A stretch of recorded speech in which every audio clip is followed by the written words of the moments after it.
It's our pleasure to have all of you here joining us this morning. We're delighted to coin this event at this time. I think 4 years down, it's good to see what we've done and who we have been collaborating with. But also I think it's good to say thank you to most of you. I think it's been very interesting when we set up this business, in that when you spend 20 years or more in international development, you come down to corporates, to core business. Sometimes you're not sure where you want to start, because small businesses tend to be the majority of some of these businesses. International development have its kind of dimension. So how do you now put the two together?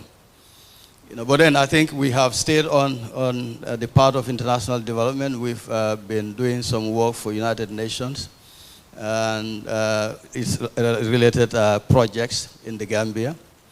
So that somehow keeps us on what we've been doing over the years.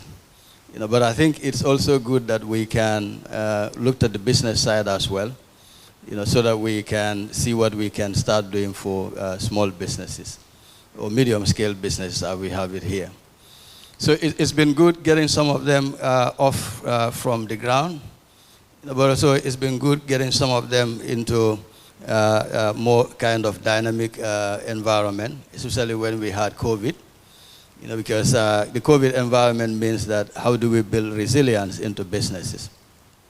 I think that has been quite exciting for most businesses in our engagement.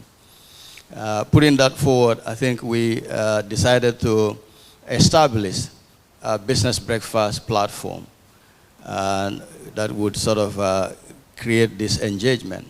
Because what we have observed is small businesses at their corner. The institutions that should support them are also at their corner with their policies. We're not too sure how they can bridge the gap in terms of knowing what the business environment is, the climate is, and how they can support some of those initiatives. So on the platform, I think it's good that we can bring some of the institutions, say Ministry of Trade. Last year, we've been able to bring them to the core to say, well, the Continental Free Trade have started. So what do you have for these small businesses? And that kind of initiated some very exciting discussions. We went again to host a second one, which was also very interesting. And in fact, at that one, I think people started saying, okay, since this is exciting and it's working, why don't we sort of host this monthly instead of quarterly? So we said, okay, we'll see how we can commit to that next year, and that is 2022. And as we are packaging most of that for monthly, we thought it's good to see how we work around the infrastructure, the logistics around that. And that is where we are here in the Taf Madiba Mall. Our home is here, and our staff popularly would say, I think his estates are built to house people, but also to have an opportunity where people can work in the shared offices. And I buy into that idea because many years ago in international development, I've been pushing our country offices to say, look, you don't need to be in some of these compounds. It costs a lot to maintain compound type of offices. So why don't you go into shared offices? And it started in Ghana, where I relocated the regional office from Accra to Dakar. And I moved everyone from a mighty building to a shared office. So again, because we would do the normal consultancy work in our first space just behind us, we thought the business breakfast can be hosted in this same environment. All we need is just to add some extra space. So that is why we are here in this particular space. But fast forward moving, we thought it's not just maybe the business breakfast, but I think we also need to bring a recognition event on the platform. And because management and leadership is our very core, we thought we can also blend it with the recognition event. So this is the fourth edition, and we thought it is good to start with some nominees, some people I think we have interacted with, but who we know for a fact have done quite a lot for country.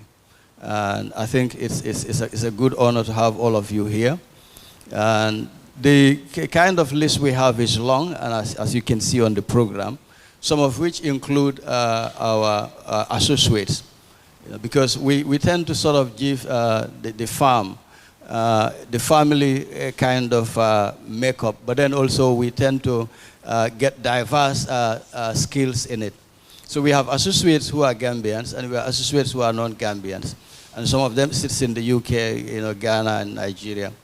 And when we have work to do, we bring to core, some of these experiences. And I think UNDP have been quite happy with some of those experiences. So I think it's good that we can honor some of the people present here in the room, but also everyone that we've been working with outside across Africa. Mr. Jallo have just mentioned a few things about my personal background, and I think it's been quite exciting. Remember, Side Silvers, I think, when we joined, was just a small charity. And I think it's always difficult when you want to take people from a charity mode to development mode. And we had to have, quite a lot of change, quite a lot of systems, quite a lot of processes, to deal with. But then it's good that even for Professor Hannah Fall, who is also one of us, a Gambian, a Nigerian, but also a BJM mentor, to have some of these discussions going forward, just as we would do when we were together inside Savers. So we also have a colleague who sits in the UK, Titus. We've been working closely with him, while we were at Site Savers. And some of the monitoring projects we have, he's also been very handy in terms of some of those interventions. So it is moving from that family kind of structure of the business to a more wider space where we can say, well, everyone can play a part. And we have Mr. Taylor, who is living in the same estates with us, but also who is working with us on some assignments. And I think Mr. Jallo is been introduced, and he's always working with us as well closely. So the list goes on in terms of who are our collaborators. But then when it comes to corporate Gambia, most of what we do basically is to commit ourselves to accompanying businesses and institutions.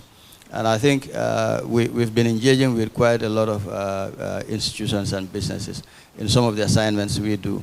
And some of it, I think 3 years ago, started with Royal Insurance. Max is here, and I think when we do some projects, some works for Royal Insurance, we were happy, I think, about a couple of weeks ago, they are in their own space. We're happy with some of those growth, because then we can point, how our accompanying, our advisory work have led to some of the successes, some of the success stories some people would have in their businesses. But also, I think we have a space where most people have a lot to do, when it comes to their own initiatives. But then also a bit critical about recognizing others, when they are doing some of this work on their own. So we thought the recognition event can provide that platform, where we can at least tell people, well, it's good to prove that you can do quite a lot on your own, but also it's good to recognize the fact that you would need others along, to go far. And I think in this country, we've observed that we're kind of falling short of that as people. So we thought leadership and management, I think, is the beginning, is a good point to begin some of those conversations. Where in here, even where we build capacity in terms of management aspects, in terms of leadership, we can get some of those people to understand that the qualifications are not just the degrees, but also the ethics that comes along with it. And some of that would be really showing appreciation to people that are very fortunate to be part of your journey. So we have a very interesting journey, and I think we are proud of some of the achievements we have already. And we can only commit to say that we will do more. And we can't do that commitment certainly on our own, but we can, I think, recognize what you've been doing with us, and hope that we can do more together in 2023 and years beyond.